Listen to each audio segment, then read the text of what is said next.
અને હવે વાત કરીશું ચૂંટણીમાં વિવાદના શ્રી ગણેશની।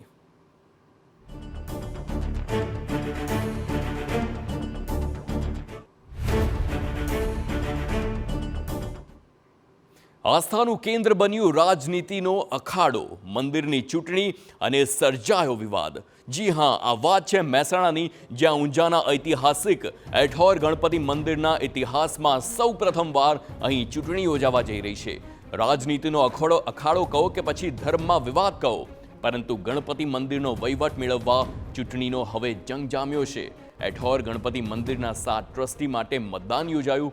પૂર્વ પ્રમુખ મુકેશ ચૌધરીનો દાવો છે કે મંદિરમાં ચૂંટણીના સમર્થનમાં તેઓ નથી, પરંતુ હાઈકોર્ટના આદેશને વશ થઈ આ ચૂંટણી યોજવી પડી રહી છે।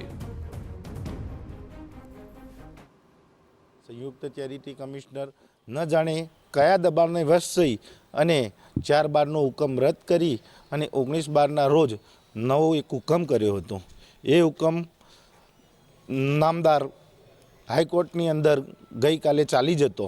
હાઈકોર્ટે 19/12નો હુકમ રદ કરી અને 4/12ના હુકમને માન્યતા આપી હતી। વધુમાં વધુ 7 ટ્રસ્ટીની નિમણૂક કરવાની છે, એટલે દરેક 7 ટ્રસ્ટી એ અલગ અલગ સમાજના હોવા જોઈએ। ચૂંટણીનો ડંકો વાગતા જ હવે વિવાદ સર્જાયો છે। વર્ષો પહેલા મંદિરનો વહીવટ સંભાળતા અને ચૂંટણીના ઉમેદવાર એવા ઈશ્વરપુરી ગોસ્વામીએ વિરોધ નોંધાવ્યો। ગોસ્વામીનું માનવું છે કે ગ્રામજનો મંદિરના વિકાસને બદલે તેના પર કબજો કરવાનો પ્રયાસ કરી રહ્યા છે। સાથે જ આરોપ છે કે જૂના હુકમની અવગણના કરી ટ્રસ્ટીઓ નવા હુકમ મુજબ ગેરકાયદે ચૂંટણી યોજી રહ્યા છે।